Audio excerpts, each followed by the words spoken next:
It's that time of year when most people get serious about looking for a new home. Yep, something about the spring housing market sends people into a frenzy. Maybe it's the warmer weather, the sunshine, the flowers starting to peek out, or maybe it's something else altogether. And this year is no different. A lot of people are looking at buying a new home. No, really, I mean a new home.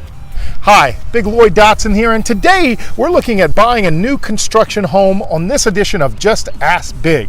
Here's your chance to get the house you've always wanted, but buying a brand new house can also have its problems. So join me right after the break, and I'll share everything you need to know about buying a new construction home. I'll see you on the other side.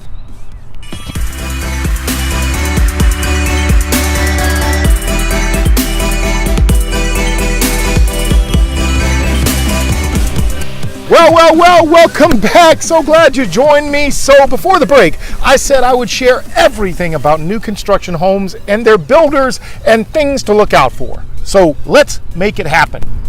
There are no two ways about it. A new construction home can be the best decision you've ever made. Not only are they up to current building codes, they're well insulated, nothing needs to be fixed. All you have to do is move in and keep your new house clean. But let me share a couple of big tips here to help you better understand the new construction market. Tip number one, there are essentially two distinct types of builders, custom and speculative. Custom home builders wait for a person who wants a house built to come along. Then they work closely with the home buyer, architects, electricians, and other home pros to create your dream home. That being said, custom home builders tend to be on the upper end of your local housing market, but some also cater to people who want smaller homes.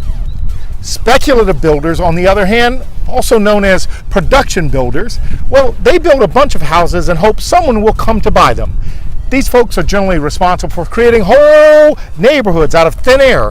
One day you're driving by a field, the next week it's a 100-lot development with 20 houses already going up. Speculative builders are nothing if not fast. You won't necessarily get the house of your dreams unless your dreams are pretty vanilla, but you will have a home that's new, up to code, that will keep the rain off your head. It's super important unless you like to be wet. Tip number two, new construction pros and cons. You may be considering a new house but aren't sure you're totally willing to wait for one to be finished. If only there were a place you could get an overview of the pros and cons of buying new. Wait, there is. So listen up. Pros of new construction. Owning a brand new house is a pretty sweet deal for most people. Here's why. 1. Low maintenance requirements. A new house is, well, new. From the bottom to the top, everything is yours to break in. What this means for you is that you can expect to have several years to ease into learning how to do home maintenance. And the bigger ticket items like your air conditioner condenser won't need replacing for at least a decade. 2. Warranties on pretty much everything. Did you know that most new homes come with a warranty? Sometimes it's a builder's warranty, meaning the builder themselves will fix any problems that crop up during the specified period. Sometimes it's a home warranty through a warranty company. Either one will help you sleep better at night knowing that you're not on your own if something breaks. 3. Less risk of neighborhood blight. Unless you buy an infill home, a new house that's built in an older neighborhood, new homes virtually guarantee you won't have to worry about neighborhood blight for a while. Blight can occur in any neighborhood, but it's far less likely where most of the occupants are owners and the houses are all the same age. It's the ultimate in peer pressure, really.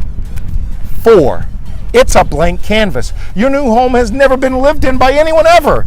You probably realize that, but it can still be sort of a shock to know that you are the one who will start this particular home on its road to being a quaint and charming place 50 years down the road. And now for the cons, or new house drawbacks. Of course, a new house isn't for everyone. There are a few drawbacks to building from the ground up, including 1, higher monthly cost. Unlike an older home where you may find an owner who just wants to get out from under their loan so they can move across the country, a brand new house is pretty much priced where it's priced. You'll have to pay what the builder is asking if you want it, which may push the price of your house to the top of your price range. If you request any changes to the plan of a home in progress or one that hasn't had the ground broken yet, you may be asked for a larger escrow deposit in case something happens to prevent your being able to close when the house is finished. 2, it's a blank canvas. Wait a minute, I said that before. A new house is a blank canvas. For some people, this is pretty intimidating, since that also means that more often than not, there's not a lot in the way of storage systems or other handy aftermarket items that houses that have been lived in for a while generally are fitted with. You can ask your builder about closet systems that go beyond that single bar for hanging clothing, but you're generally better off to install those yourself so you can get exactly what you want. 3, you're probably subject to an HOA. Now, there's nothing inherently wrong with a homeowners association, but it's an additional cost that you may not have budgeted for. The additional amenities that an HOA provides are often worth the extra spend to homeowners. But if you're already tight, it's going to make things even tighter. And finally, 4, flexibility is key. Building a house is an exercise in patience.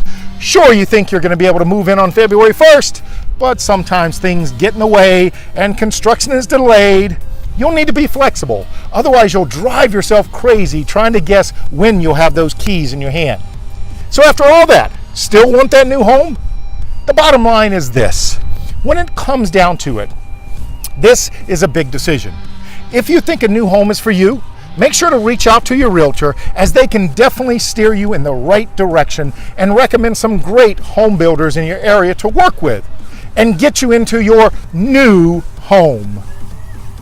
Okie dokie, folks, that's my big real estate tips for today.